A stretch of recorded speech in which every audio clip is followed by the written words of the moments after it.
Hello everybody. आज हम class 9th civics का पहला जो चैप्टर है what is democracy, Y democracy का एक टॉपिक लेकर आए हैं, ब्रॉडर मीनिंग्स ऑफ डेमोक्रेसी।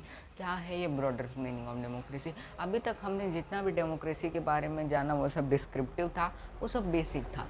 यानी कि डेमोक्रेसी में अभी आप जितना भी जाने हो ना, 4%, ये सब जो था ना, ये सब एक बेसिक जानकारी थी। अभी आपने अच्छी जानकारी नहीं ली। अभी आपने ड्राइविंग में ये जाना है कि स्टीयरिंग क्या है, गियर क्या है, अभी आपने गाड़ी चलाई नहीं है। और आइए अब हम ब्रॉडर मीनिंग्स ऑफ डेमोक्रेसी को समझते हैं। तो सबसे कॉमन फॉर्म ऑफ डेमोक्रेसी हमारे वहाँ क्या है? सबसे कॉमन फॉर्म ऑफ डेमोक्रेसी हमारे वहाँ है रिप्रेजेंटेटिव डेमोक्रेसी। क्या है ये रिप्रेजेंटेटिव डेमोक्रेसी? इसमें एक पर्सन होता है, मान हमने वोट देते हैं, हम वोट दे के चूज़ करते हैं इलेक्टेड रिप्रेजेंटेटिव, ठीक। जैसे कि एमपी हो गए, एमएलएस हो गए, ये सब इलेक्टेड रिप्रेजेंटेटिव हैं।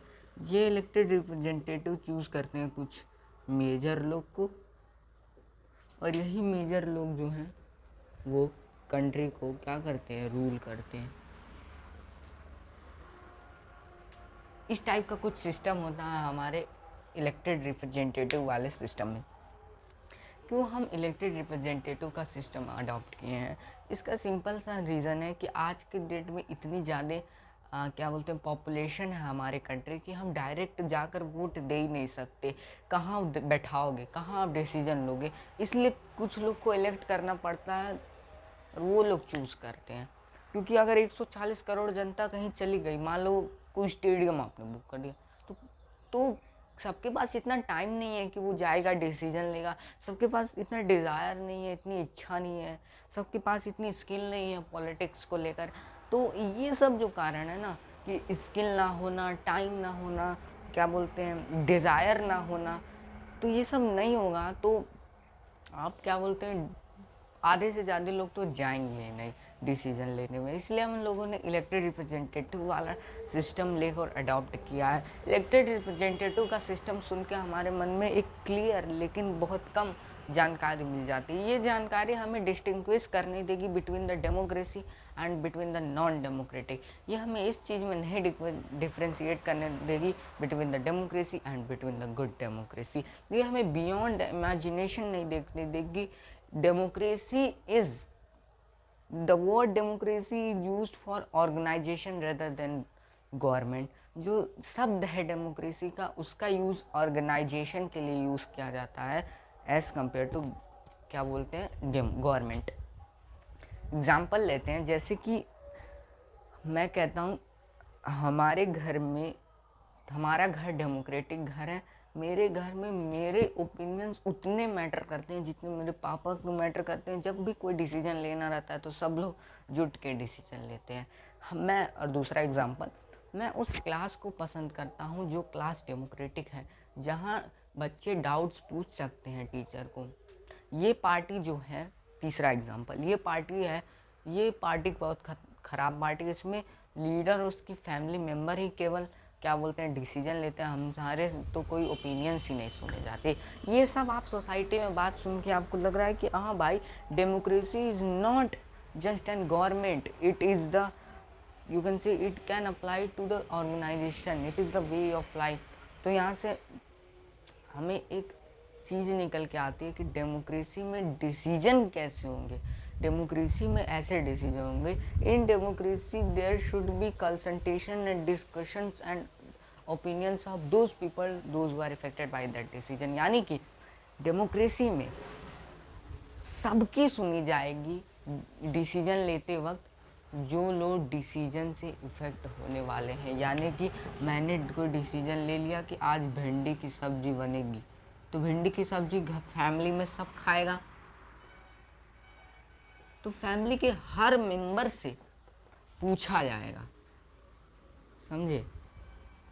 बिना पूछ के बना रहे हो तो वो नॉन डेमोक्रेटिक तरीका हो गया। इतना क्लियर? अब जो आता है कि democracy, sometime use democracy as an ideal standard rather than the existing government. कभी कभी हम डेमोक्रेसी का यूज़ एक आइडियल स्टैंडर्ड की तरह क्या बोलते हैं समझते हैं। क्या है ये आइडियल स्टैंडर्ड? आइडियल स्टैंडर्ड मतलब कि डेमोक्रेसी तब किसी कंट्री में परफेक्ट आ सकती है जब हर एक नागरिक भूखा ना सोए। डेमोक्रेसी तब किसी कंट्री में आ सकती है जब सब इक्वल क्या बोल सकते हैं पार्टिसिपेशन ले डिसीजन मेकिंग में। इसका मतलब है कि सबके पास इक्वल नॉलेज हो, सबके पास इक्वल कमिटमेंट हो, सबके पास इक्वल स्किल हो, तब माना जाएगा कि वो कंट्री एक डेमोक्रेटिक कंट्री है। जब कोई भूखा ना सोए, तो क्या ऐसा कोई देश है जो भूखा नहीं सो रहा है? मेरे हिसाब से तो अमेरिका में कुछ लोग भूखे सो जाते हैं। तो इससे हमें एक पता चलता है, हमारी कंट्री में भी बहुत गरीबी है, कि इससे ये पता चलता है कि इस तरह के अगर हम आइडियल्स को लें तो इंडिया में कोई भी कंट्री जो है वो डेमोक्रेटिक कंट्री नहीं है। अगर हम इस तरह के आइडियल्स को लें तो पूरी दुनिया में कोई कंट्री डेमोक्रेटिक नहीं है। ये सब आइडियल सुन के अंडरस्टैंडिंग होती है कि हाँ अभी हमारे कंट्री की क्या स्थिति है, और हम इस तरह वीक सेक्शन ऑफ डेमोक्रेसी को समझ पाते हैं। इस तरह हम डेमोक्रेसी और गुड डेमोक्रेसी में डिफ्रेंशिएट। इस टॉपिक में हमने उतना ज़्यादा कुछ नहीं जाना। अभी फ़िलहाल आपको ये नोट कर लेना है कि democracy can apply to any sphere of life, और दूसरी चीज़ आपको ये नोट कर लेनी है कि दुनिया में कोई भी कंट्री परफेक्ट डेमोक्रेटिक नहीं है। डेमोक्रेसी एक आइडियल स्टैंडर्ड भी क्या बोलते हैं रखता है। अगर इस तरह से हम देखें तो दुनिया में कोई कंट्री परफेक्ट डेमोक्रेटिक नहीं है।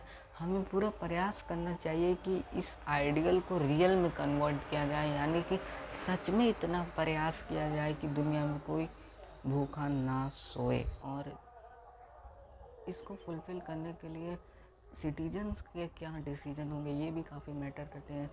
क्या बोलते हैं कंट्री की जो किस्मत है वो केवल और केवल रूलर से नहीं बल्कि सिटीजन्स पे भी मैटर्स करते हैं। सिटीजन जैसा डिसीजन लेंगे, सिटीजन जैसा एफर्ट करेंगे, उस हिसाब से उस कंट्री की डेवलपमेंट होगी। सिटीजन्स ही बनाएंगे लेस डेमोक्रेटिक कंट्री को, सिटीजन ही बनाएंगे क्या बोलते हैं मोर डेमोक्रेटिक, क्योंकि सिटीजन के हाथ में सब पावर है डेमोक्रेटिक कंट्री में।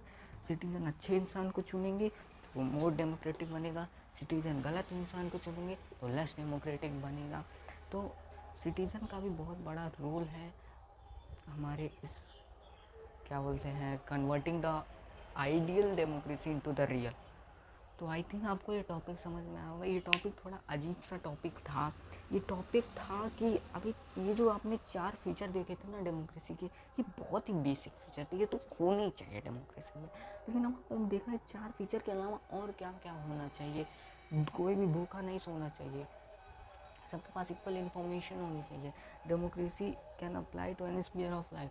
Democracy word use as organisation rather than government. ये सब जितनी चीज़ें आपने देखी तो आई थिंक आपको समझ में आया ये टॉपिक। Thank you.